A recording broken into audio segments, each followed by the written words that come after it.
이제 사순절도 지나갔고 그 중에 고난주간 지나갔고 부활절도 지나갔습니다. 이제는 제멋대로 삽시다. 마음대로 삽시다. 고난 다 가버렸으니까 즐기며 멋지게 삽시다. 좀 이상하네요. 과연 고난을 다 잊어버려야 할 것입니까? 정말 고난은 사순절 기간으로 끝나고 이제는 뭐 생각하기도 싫다, 그렇습니까? 그렇지 않습니다.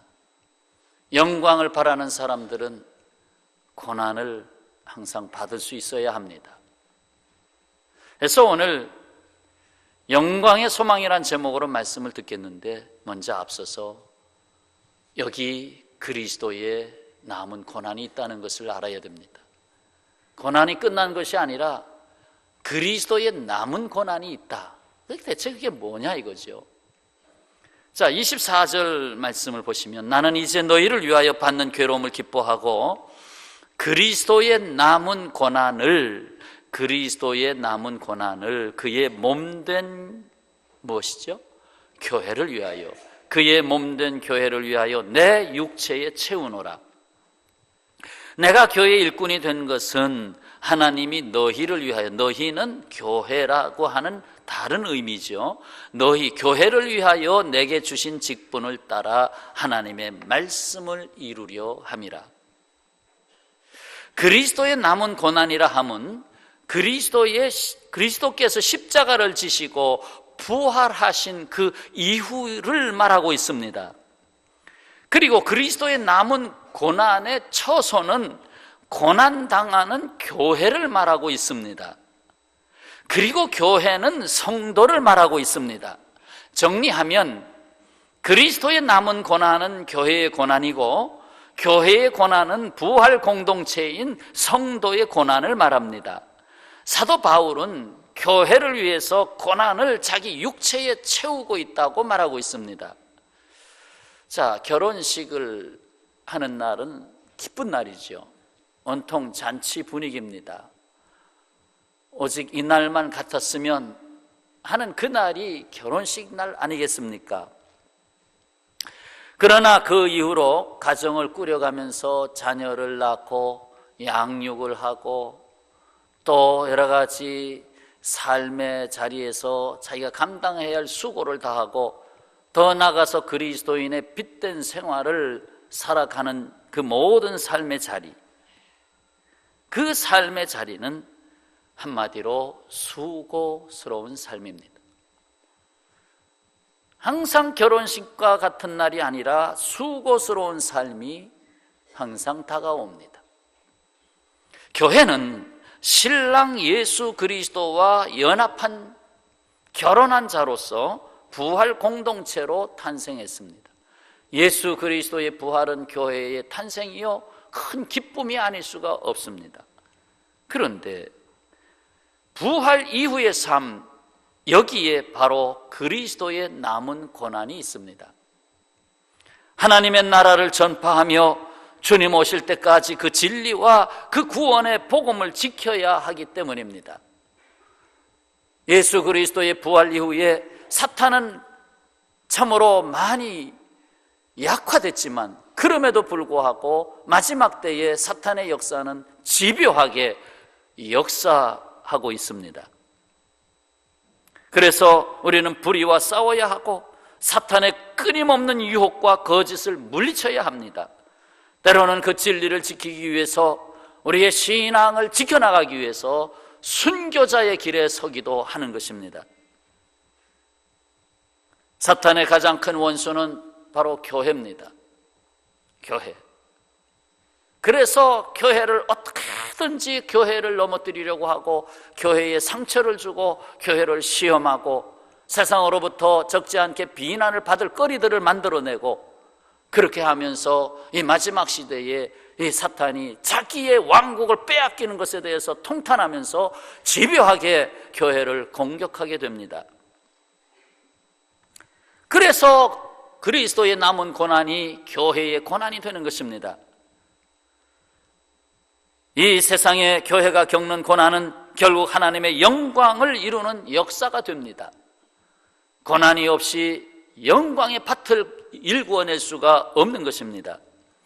교회는 구원받은 백성을 이 세상의 죄와 사망으로부터 지키고 하나님이 기뻐하시는 삶을 살면서 주님 다시 오실 때까지 하나님의 나라를 전파하고 영원한 천국을 준비하도록 하는 데에 그 핵심적인 목적이 있습니다.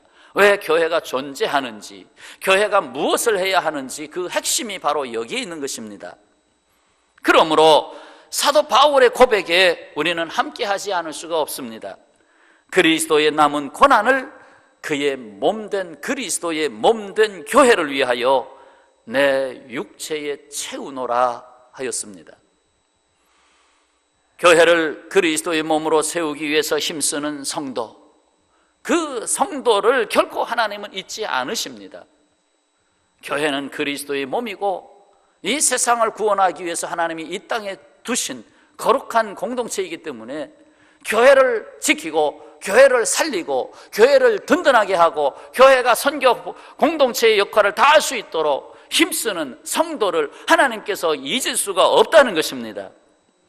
그래서 그의 삶을 세우시고 그의 가정을 세워주시고 그의 일터를 세워주시는 데에 결코 하나님께서 소홀하지 않으십니다. 그 말씀은 예수께서 친히 말씀하신 너희는 먼저 그의 나라와 그의 의를 구하라. 그리하면 이방인들 그 사람들이 구하는 모든 것을 너희에게 더하시리라고 약속했기 때문에 그렇습니다. 반대로 교회를 방치하고 자기 유익에 바쁘고 다음 세대를 위한 교회를 세워가는 일을 소홀히 할 때에는 당연히 하나님은 그 시대를 소홀히 여길 것이며 그 사람들을 소홀히 여길 것이며 결국 그것이 그 자손에게까지 미쳐서 그 자손 역시 하나님의 은혜와 약속 가운데 거하는 그 복을 누리지 못하게 될 것입니다. 교회는 끝까지 지켜야 됩니다. 지난주일 부활절을 지냈습니다. 이제 오늘 드리고자 하는 말씀은 사실 부제를 교회를 위하여라고 붙일 수 있는 말씀입니다.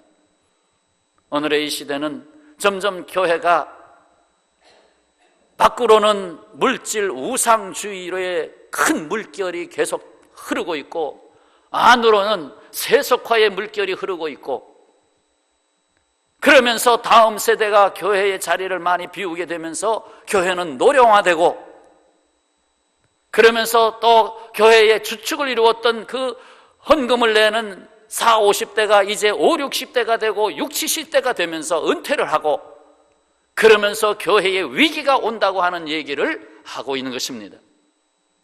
교회가 늙어가면 안 되고 교회는 젊어져야 되는데 그러려면 다음 세대를 위한 교회가 되어야 되고 그러기 위해서는 오늘 우리가 어떠한 생각을 해야 되는가? 우리가 받은 비밀이 있습니다. 26절, 27절입니다.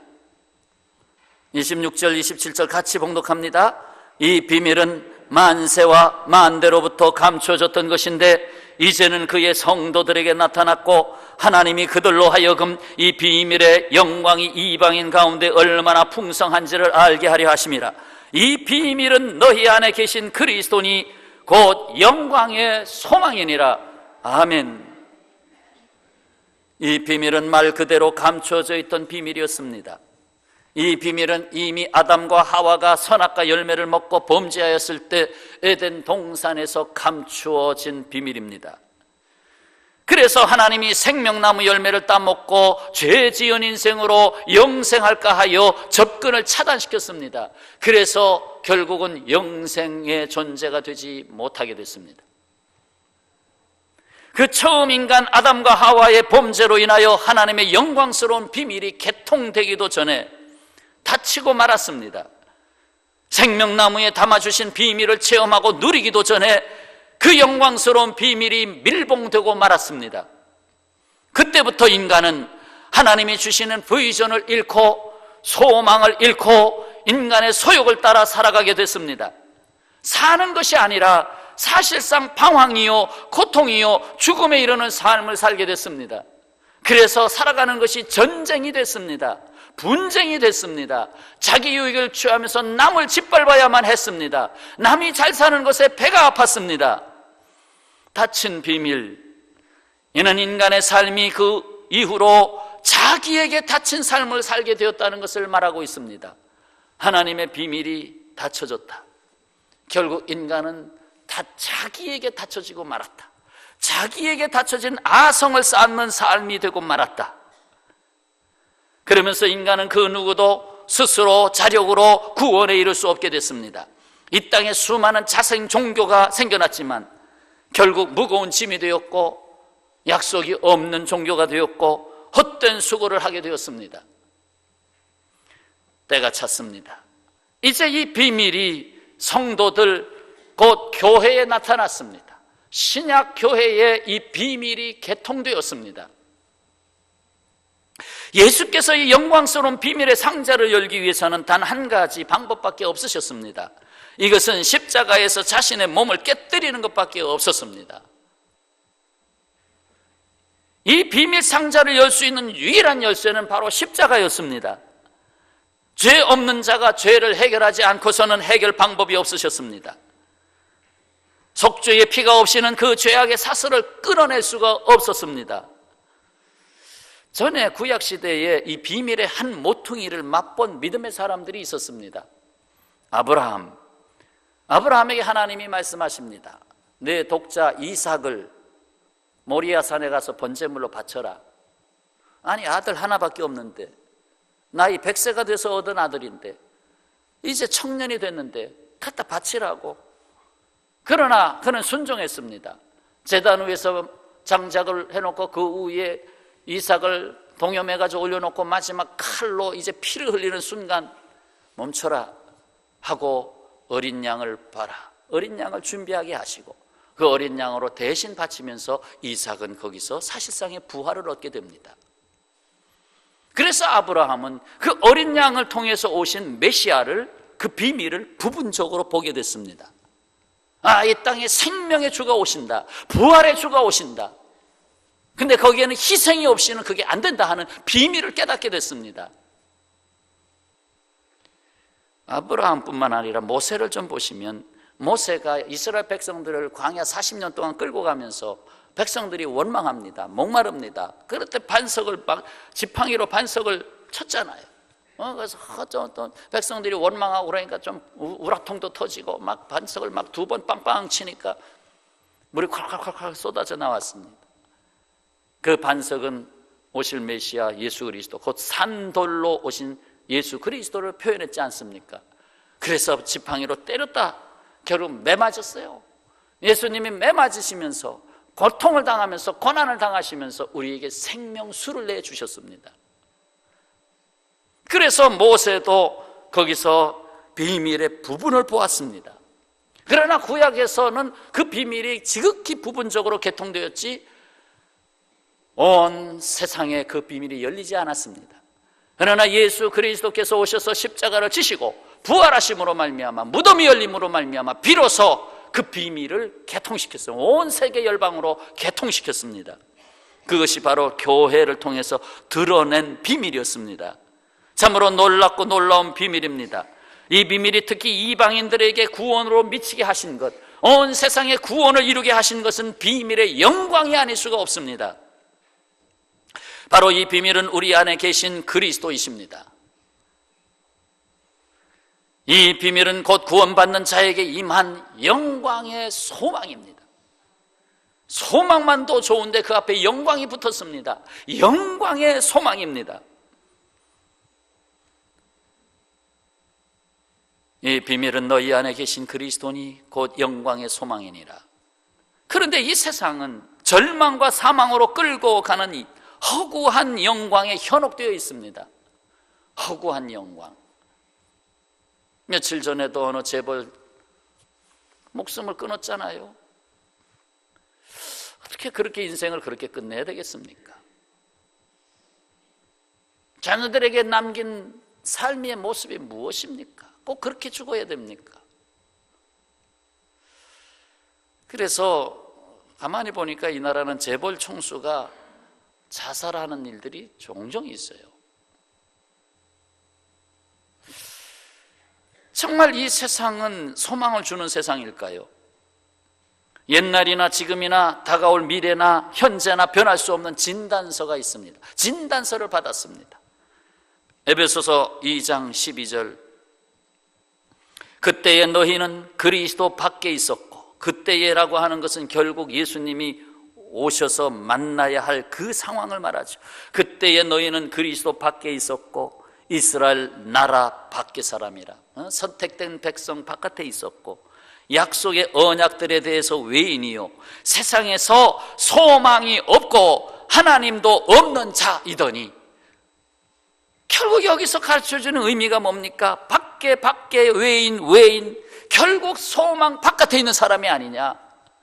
이 세상에 살아갈 때 이 세상에서 소망을 찾지만 사실상 이 세상은 소망을 주지 못하고 소망 없는 자로 살고 있지 않느냐. 그냥 태어났으니까 사는데, 죽고 싶어도 죽은 다음엔 내세의 세상이 있다니 함부로 죽을 수도 없고, 그렇게 살아가는 인생들. 그러나 오늘 말씀에서 온 세상에 영광의 소망이 있다고 선포하고 있습니다. 바울은 이 소망에 붙은 수식어를 여러 가지로 표현했습니다. 여기서는 영광의 소망이라고 했고, 데살로니가 후서에서는 좋은 소망이라고 했고, 디도에게 보낸 디도서 편지에서는 복스러운 소망이라고 했습니다. 이 같은 소망이 다 여러분의 것이 되시기를 축원합니다. 그리고 베드로 전서에서는 산 소망이라고 했습니다. 이제 우리는 이 세상의 영광의 소망을 전하는 그리스도인의 삶이 되어야 합니다. 소망이 없다고 하는 세상에, 이 나라를 떠나고 싶다고 말하던 그 사람에게 소망이 되어줘야 됩니다. 곧 우리 안에 계신 주 예수 그리스도를 전하지 않고는 이 세상의 소망을 전파할 수 없습니다. 베드로전서에서 이를 너희 속에 있는 소망이라고 했습니다. 베드로전서 3장 15절에 너희 마음에 그리스도를 주로 삼아 거룩하게 하고 너희 속에 있는 소망, 너희 속에 있는 소망에 관한 이유를 묻는 자에게는 대답할 것을 항상 준비하되 온유와 두려움으로 하라고 하셨습니다. 결국 내 안에 있는 소망에 대하여 이유를 물을 때 나는 이렇게 해서 소망을 말할 수 있습니다. 할 수 있어야 된다는 것입니다.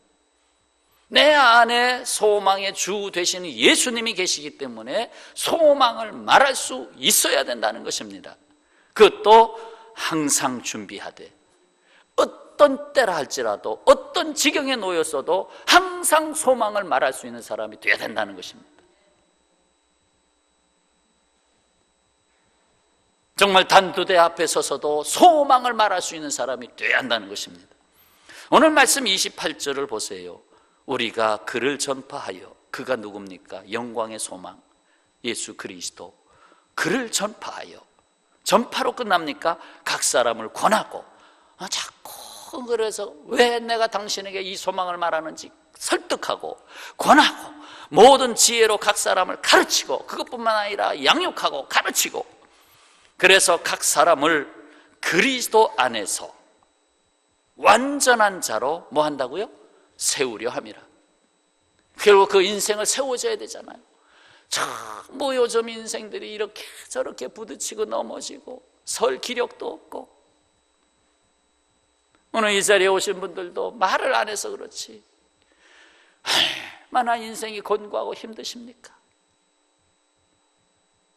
그런데 그리스도 안에서 완전한 자로 세우신다 하셨습니다.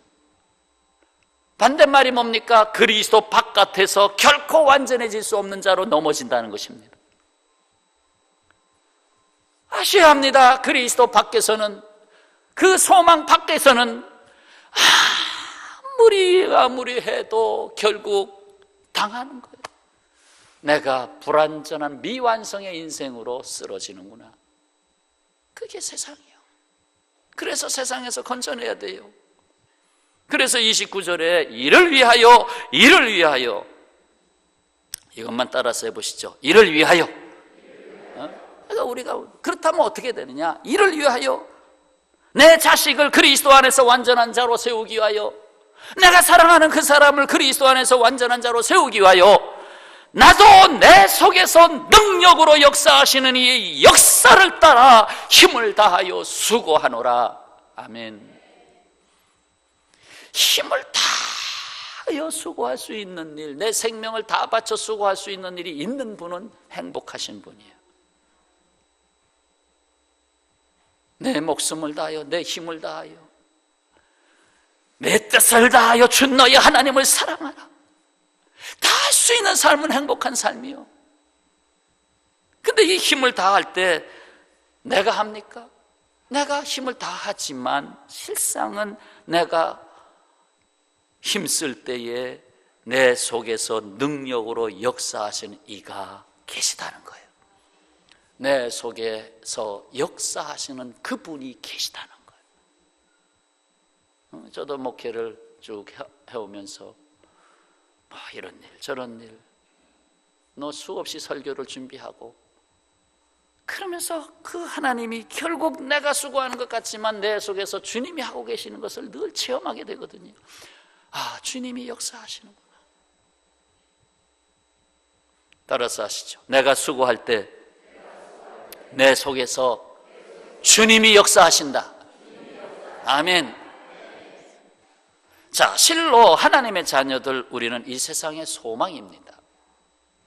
빅토리아 여왕 시대의 런던 길 한 모퉁이에서 구두 닦기를 하고 있던 소년이 있습니다. 아버지가 너무 많은 빚을 지고 감옥에 갇혔습니다. 이 소년은 그래도 집안에서는 그래도 첫째 아이라서 집안 살림을 책임져야 했습니다. 어머니를 봉양하고 자기 동생들을 생계 유지를 해야 됐기 때문에 아침 일찍 길거리에 나가서 구두 닦기를 하고 밤 늦게 돌아왔습니다.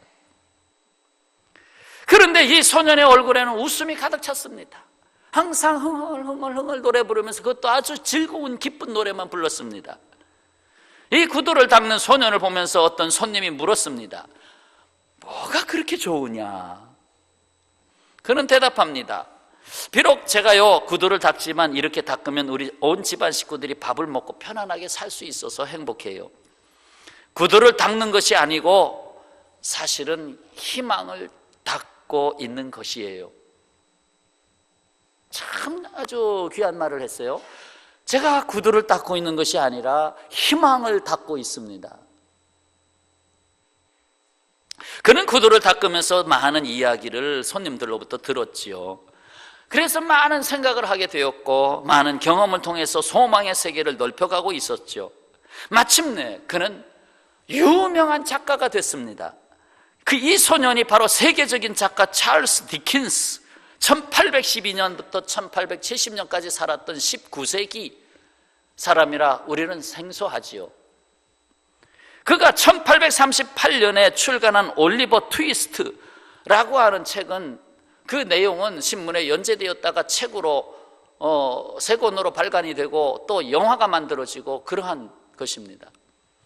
고아 소년이 런던 슬럼가의 소매치기 일당 소나기에서 고생하는 이야기를 그렸는데 저도 텔레비를 통해서 본 듯한 내용인 것 같습니다. 그 작품을 통해서 세계적인 작가로 올려놓게 되지요. 그래서 많은 작품을 쓰게 됩니다. 그렇습니다. 어떤 일을 해도 마음의 자세가 중요합니다. 똑같이 구두를 닦아도 한 아이는 아이고 내가 이 신세가 뭐야, 다른 친구들 다 저렇게 자전거를 타고 재밌게 노는데 나만 구두를 닦고 있고 이게 무슨 일이야 하는 사람이 있는가 하면, 구두를 닦으면서 희망을 닦으며 노래하면서, 그래서 하나님이 그 희망을 가진 자 그에게 기회를 주잖아요. 기쁘게 일하고 감사하며 일하고 우리 안에 계신 소망의 주님을 위해서 일하시기를 바랍니다. 여기에 주님께서 준비하신 복된 오늘과 내일이 있습니다. 며칠 사이에 벚꽃이 흐드러지게 피었습니다. 번동을 가로지르고 있는 우이천, 북서울 꿈의 숲에도 벚꽃이 너무 활짝 피어서 굳이 여의도 가실 필요가 없습니다. 그래도 가시겠다고 하면 사진으로 보시기 바랍니다. 여기 우이천에 너무 활짝 피었고, 뭐 우이천 여기서부터 저까지 그 한 3km 정도 되나요? 그냥 활짝 폈는데 그거 보시면 되잖아요. 그래서 세계적으로 유명한 벚꽃은 번동에 있다. 이걸 아셔야 됩니다. 그런데 그 벚꽃 축제를 번이동에서 하게 됐는데, 그래서 거기 번이동 주민자치 거기 주차장에서 이제 점심을 먹게 됐습니다. 조금 이렇게 찬조를 하면서, 그러면서 거기 가서 이제 점심을 같이 나누게 됐는데, 먹고 나서 쭉 벚꽃 처음으로 갔어요. 처음 우이천 거기 뚝방을 쭉 걸어서 교회로 들어왔습니다. 그러면서 집사람하고 같이 사진을 찍었죠. 그래서 어저께 집사람은 34주년 결혼 기념일이었는데, 뭐 토요일 날이 뭐가 붙으면 아무것도 못합니다. 그래서 그냥 토요일 날은 그냥 없는 날이에요. 모든 가족 행사가 다 중단돼 버리고, 그래서 토요일 날은 주일을 준비해야 되기 때문에, 그래서 오직 결혼 기념일 벚꽃 그 길이나 집사람이 제안을 해서 걸었어요. 걸으면서 사진을 많이 찍었어요. 그러면서 이 모든 벚꽃을 당신에게 주노라. 그 얘기는 안 했어. 근데 사진을 찍어서 카톡 보냈어요.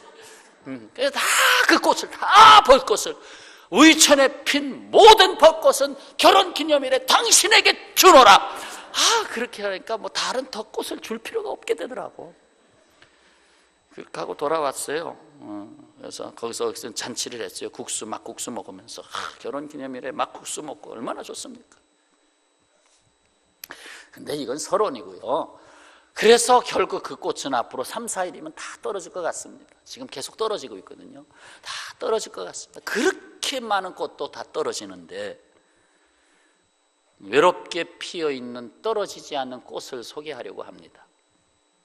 2차 세계대전을 치른 후 독일은 완전히 폐허로 완전히 만신창이가 됐습니다. 모든 빌딩들, 건물들은 폭격을 받아서 다 무너져 내리고, 그래서 미국의 한 사회학 교수가 조수와 함께 그 현지의 지하실에서 살고 있는 독일인 한 가정을 방문해서 인터뷰를 하게 됐습니다. 사회학 교수니까 나름대로 그쪽에 뭔가를 발견하고 연구하기 위해서 방문했겠지요. 그곳은 폭격을 맞아서 완전히 다 무너지고 결국 지하실만 조금 살아있는, 그래서 완전히 캄캄한 지하실에서 바깥으로 나가면 전부 만신창이, 그 지하실에서 생활을 하는 한 가정이었습니다. 인터뷰를 마치고 돌아오는 길에 교수가 조수에게 물었습니다. 저들이 나라를 재건할 수 있을 것 같은가? 과연 이 독일이라는 나라가 재건될 수 있겠느냐? 하고 물었습니다. 그때에 조수가 뭐라고 했게요? 어려울 것 같습니다. 이 정도라면 다시 일어날 수 없을 것 같습니다. 그 말은 뭐 세계 곳곳에 거지로서 살아갈 수밖에 없다는 얘기지 않아요? 그러나 교수는 반대 의견을 말했습니다. 아니야, 나는 저들이 다시 일어날 거라고 생각하네. 조수가 의아해서 다시 물었죠. 어째서 그렇습니까? 교수가 웃으면서 말합니다. 그 어두운 지하실 탁자 위에 무엇이 있었는지 보았나? 그 지하실 탁자에 무엇이 있었는지 보았나? 성경책일까요? 생화가 꽂혀 있는 화병이었습니다. 생화가 꽂힌 화병을 봤습니다. 그러자 교수가 바로 그것에 최악의 재난을 당한 상황에서도, 정말 나가보면 전부 폐허가 된 그 상황 속에서도 여전히 탁자 위에 꽃 한 송이를 놓아둘 수 있는 민족이라면 반드시 나라를 재건할 수 있겠네. 뭐 들꽃을 갖다가 꽂아놨을지 모르겠습니다. 뭐 그 전쟁터에 일부러 길은 꽂히겠습니까? 들꽃 잘라다가 화병에다 꽂았지 않았을까요? 반드시 나라를 재건할 수 있을 것이네, 아직도 희망의 힘을 가지고 있다는 뜻이 바로 그 꽂혀 있지 않는가.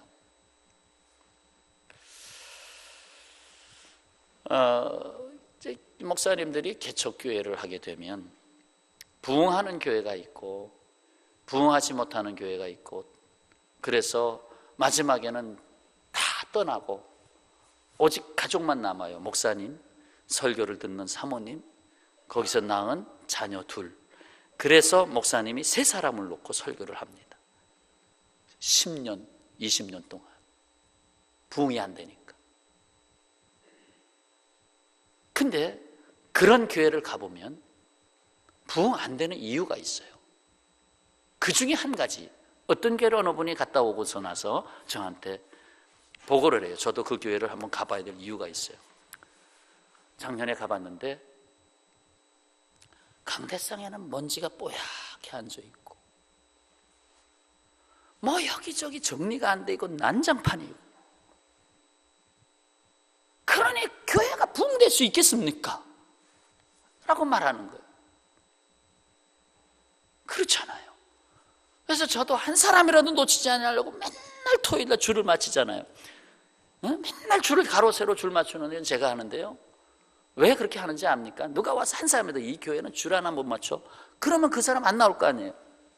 그 다음에 아침에 일부 예배 올 때는 이렇게 돌아오는 경우가 많은데, 왜? 담배꽁초 주술라고. 교회에서는 예배를 드리는데 밖에는 담배꽁초가 툭툭툭툭 떨어져 있어. 그러면 이 교회는 뭐 깨어있는 사람이 없을 거 아니냐고. 그래서 담배꽁초 한 20개 정도 주워와요. 20개 정도 주워다가 교회 현관 쓰레기통, 그래서 항상 쓰레기통 열어보세요. 담배꽁초가 20개 정도는 있어요. 누가 교회 안에서 담배 폈다고 그러는데 그게 아니고 주워다가 거기다 넣은 거예요.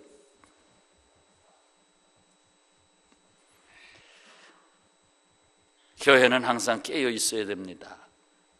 그래서 저는 생각해 봤어요. 개척교회 할 때 꽃 화병에다 한 송이씩 갖다 꽂아라.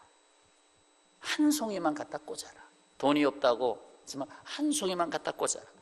그러면 어떤 사람이 지나가다 여기 교회 들어가서 잠깐 기도하고 갈까? 뭐 그럴 경우도 있고, 어쩌다 주일날 한번 들려볼 수도 있고, 자, 예배를 드립니다. 꽃 한 송이. 그의 마음속에 음성이 들립니다.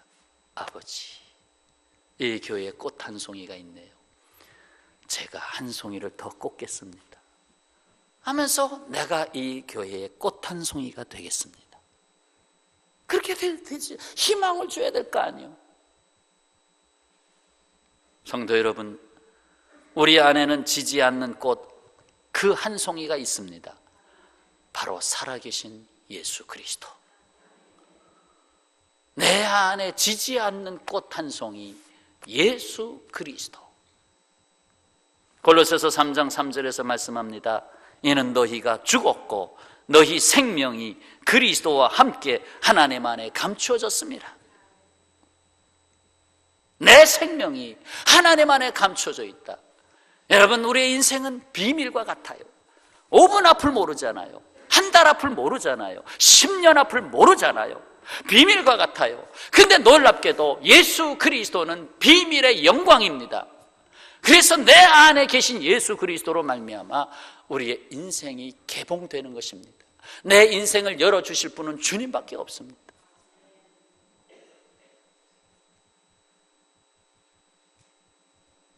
그 비밀을 교회 안에 두셨습니다. 교회 성도들에게 그 비밀이 나타났고, 우리 교회 40주년입니다. 지난 40년간 광야를 지나서 가나안 땅을 정복하는 그 시점에 와 있습니다. 여러분, 번동평화교회 주님의 교회이자 여러분이 함께하는 교회입니다. 번동의 2동, 번이동, 번삼동의 한가운데 있잖아요. 한가운데 번동평화교회가 이 지역과 이 시대와 더 나아가서 먼 나라까지 하나님이 주신 그 기뻐하시는 뜻을 감당하고 그 다음 세대에 물려주는 교회로서 다음 세대가 여기서 주님을 즐거워하고 기뻐하며 여기서 주님을 만나고 여기서 소망을 가지고 이 세상으로 나가야 되지 않겠습니까? 이 교회를 더 든든히 세워 나갈 분들이 누굽니까? 그리스도의 남은 고난, 그리스도의 남은 고난. 사도 바울은 그것을 내 육체에 채우노라 했습니다. 그러나 생각해 보세요. 요즘 교회를 자꾸 떠나갑니다. 위기가 오고 있습니다. 바깥으로는 물질 지상주의, 물질 우상이 점점 커집니다. 수백억, 수천억, 수조 원으로 물질 우상이 커지고 있습니다. 안으로는 세속화의 물결이 흐르고 있습니다. 그리고 옛날에 정말 교회에다 헌금할 때 일부러 다리미로 데려서 빳빳하게 깨끗하게, 그리고 제일 깨끗한 옷을 입고 그날을 가장 구두도 반짝반짝 가장 이쁘게 하고 교회에 왔던 그 조상들의 신앙은 점점 박물관으로 가고 이제는 내 멋대로의 신앙. 요즘은 교회 그냥 머리를 안 감고 와서 모자를 푹 눌러 쓰는 경우도 있지만 그 함부로 말했다는 교회 안 나올까 봐 그거 말도 못하고 모자 쓰고 앉아 있어도 좋소. 그저 완전히 뒤집어 쓰고 있어도 좋소. 나오기만 해다오. 그러고 있지 않습니까?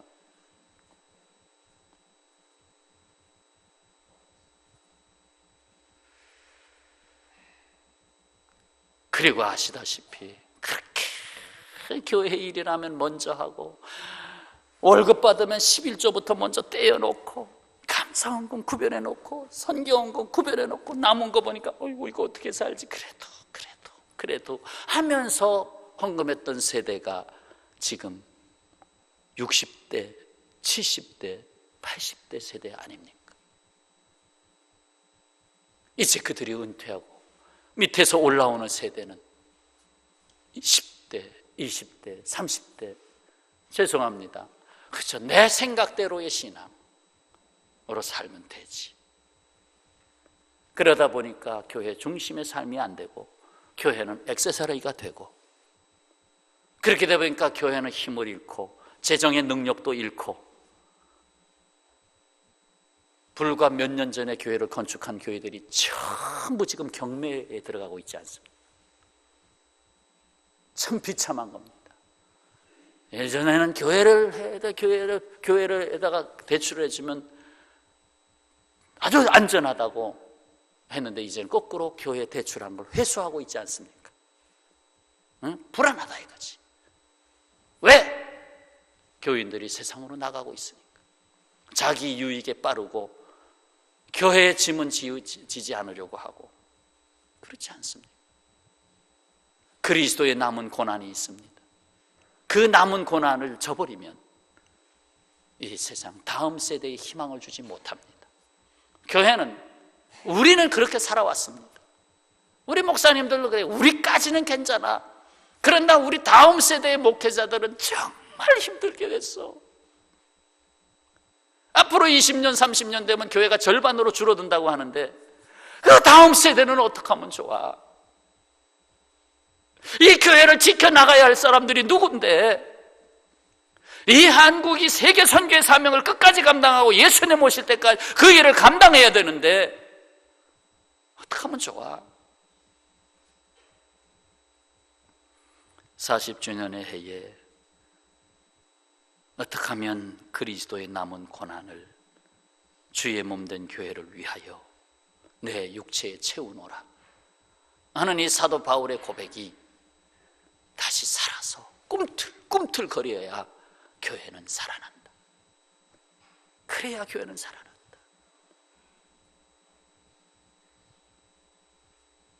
여러분, 저는 헌금 얘기 잘 안 하는데요. 그런데 재정부에서는 은근히 해주길 원하지. 재주가 있어야 하지. 재주가 있어야. 그런 한 가지만 부탁해도 될까요? 우리 교회 이거 건축하고 나서 아직 계속 갚아가고 있잖아요. 그것 때문에 쩔쩔매요. 그래서 보일러도 끈 겁니다. 사실 보일러 끈 지 2주 전부터 사무실은 다 껐습니다. 새벽기도 보일러 다 꺼버렸습니다. 왜? 단돈 100만 원, 200만 원이라도 절약해야 되는데 한겨울에는 가스비가 300만 원 나와요.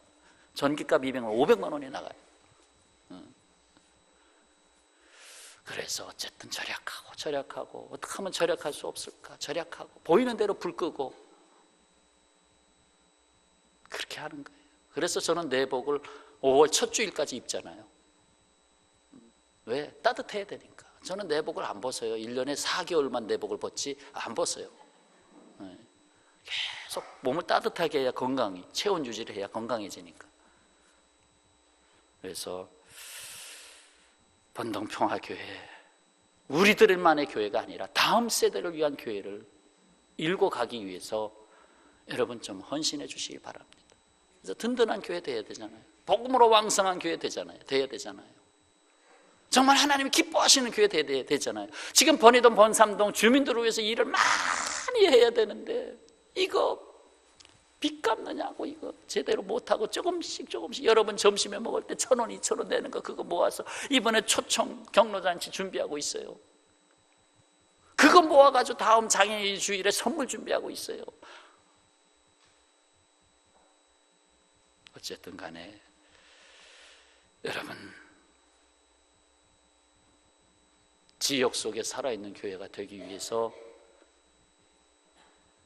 여러분 11조 부탁해도 될까요? 우리 젊은 세대 여러분 빠짐없이 11조만 다 하면 교회 융자금 빨리 갚고 교회 일 좀 해야 되겠습니다. 교회 일도 하고 이거 장비도 10년이 넘으니까 이제 서서히 앰프 어느 날 갑자기 나갈 겁니다. 지금 증상이 있어가지고 그것도 해야 되고 뭐 할 일 얼마나 많아요. 오늘 실 없는 소리를 했는데 그 대신 바늘만은 드렸습니다. 이 바늘에 실을 좀 끼워주시기를 바라고 그리스도의 남은 고난이 있다는 거, 그 고난을 방치하면 교회는 죽는다는 거 그걸 아셔야 됩니다. 기도하겠습니다. 아버지 하나님, 주님의 크고 놀라우신 은혜와 사랑으로 구원받은 삶을 살게 됐습니다. 그 구원을 지키기 위해서 때로는 순교까지 합니다. 아버지, 주님은 하나님의 신분으로 이 땅에 오셔서 다 내주셨건만 우리는 여전히 세속화의 물결이 너무 거세서 자꾸 따라가게 됩니다. 다른 사람은 저렇게 사는데 나도 그렇게 살라고 합니다. 아버지, 어떻게 하면 좋습니까? 주님이 기뻐하시는 삶, 정말로 영혼이 자유함을 누리는 삶, 정말로 천국의 집을 준비할 수 있는 삶, 이 세상에 참 소망을 줄 수 있는 삶, 그 주인공이 되도록 역사하여 주옵소서. 예수님의 이름으로 기도하옵나이다. 아멘. 내 주 되신 주를 참 사랑하고 곧 그에게 죄를 다 고하리라. 큰 은혜를 주신 내 예수 시니